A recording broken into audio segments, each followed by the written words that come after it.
বিয়ানীবাজার উপজেলা নির্বাহী কর্মকর্তার সাথে উপজেলা ও পৌর বিএনপির সৌজন্য সাক্ষাৎ অনুষ্ঠিত হয়েছে। বৃহস্পতিবার দুপুরে উপজেলা নির্বাহী কর্মকর্তার কার্যালয়ে সৌজন্য সাক্ষাতে অংশ নেন উপজেলা ও পৌর বিএনপির দায়িত্বশীলরা। শুরুতে বিএনপির দায়িত্বশীলরা তাদের সাংগঠনিক পরিচয় দিয়ে প্রশাসনিক সকল কাজে সহযোগিতার আশ্বাস দেন। এ সময় বিয়ানীবাজার উপজেলা ও থানায় হামলা ভাঙচুর ঘটনার নিন্দা জানিয়ে বিয়ানীবাজারবাসীর মধ্যে সম্প্রীতি বজায় রাখার প্রত্যাশা ব্যক্ত করেন তারা। পরে উপজেলা নির্বাহী কর্মকর্তা কাজী শামীম বলেন, লাল বিপ্লবের মাধ্যমে আমাদের দেশের যে নতুন সূচনা হয়েছে সেখানে আপনাদেরকে স্বাগত। বিয়ানীবাজারে টিএনটি রোডে ইবনে আল মতিন টাওয়ারে রেডি ফ্ল্যাট ভাড়া দেওয়া হচ্ছে। শীতাতপ নিয়ন্ত্রিত কক্ষ, attach bathroom, kitchen, dining, lift, CCTV, বিশাল পার্কিং ও ছাদ সহ থাকছে শিশুদের জন্য বিনোদনের ব্যবস্থা। আশা করি আপনারাও দেশ গঠনের কাজে সক্রিয় হয়ে কাজ করবেন।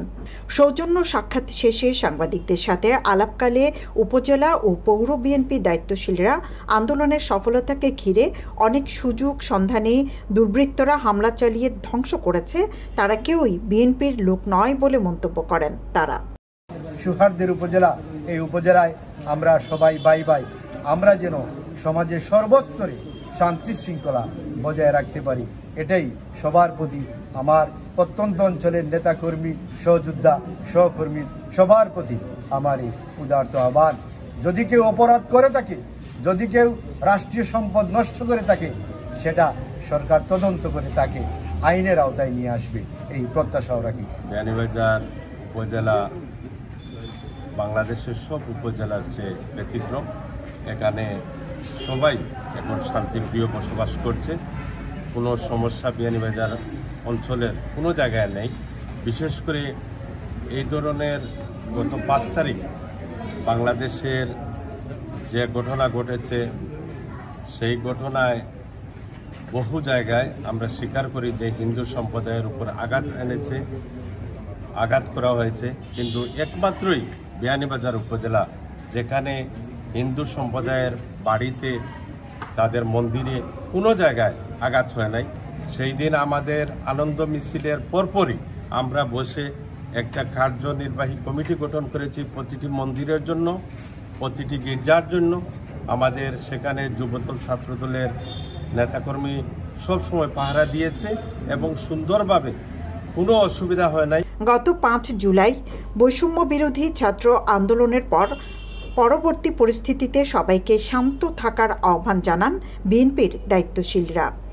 গত 5 আগস্ট 2024 যে অনাকাঙ্ক্ষিত ঘটনা বিয়ানীবাজার উপজেলা তথা বিয়ানীবাজার থানা প্রশাসনে ঘটেছে, তার সাথে আমাদের বিএনপির কোনো সম্পৃক্ততা নেই এবং আমরা বলেছি নির্বাহী অফিসার সাহেবকে যে যারা এই অনাকাঙ্ক্ষিত ঘটনা ঘটিয়েছে বিশৃঙ্খলা সৃষ্টি করার জন্য, ওনাদের প্রত্যেকটা উপজেলা এবং থানা ভবনে সিসি ক্যামেরা আছে, সিসি ক্যামেরার ফুটেজগুলো দেখে দুষ্কৃতিকারীদেরকে যথাযথ আইনের আশ্রয় এনে তাদের আইনের আওতায় এনে শাস্তির ব্যবস্থা করার জন্য আমরা উপজেলা বিএনপি এবং পৌর বিএনপির পক্ষ থেকে জোর দাবি জানিয়ে এসেছি। আমাদের বিয়ানীবাজারবাসী এবং আমার বিয়ানীবাজারের যারা বিএনপি ছাত্রদল, যুবদল এবং বিএনপি পরিবারের সকল নেতাকর্মীদেরকে একটি কথাই বলবো, যে অনুরোধ করব যে এটা যে বিয়ানীবাজার একটা শান্তির জায়গা এবং আমরা যেন বিয়ানীবাজারের মন্দির থেকে লইয়ে ব্যবসা প্রতিষ্ঠান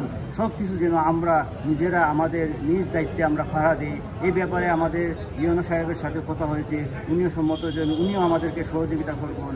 আমার একটাই কথা যে আপনারা সবাই বিয়ানীবাজারের শান্তি শৃঙ্খলার দায়িত্ব গ্রহণ করে।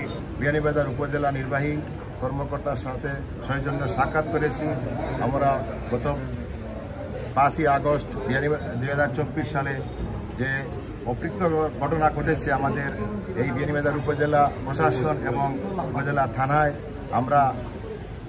এটা আমাদের রাষ্ট্রীয় সম্পদ, এটা আমাদের সম্পদ। আমরা এই জন্য ওনার সাথে আমরা দেখা করে আমরা বিস্তারিত আলোচনা করেছি। আমরা বলছি যে যারা এই কাজ করেছে তাদেরকে আইনের আওতায় এনে তাদেরকে প্রকৃত শাস্তি দেওয়ার জন্য আমরা অনুরোধ জানাচ্ছি।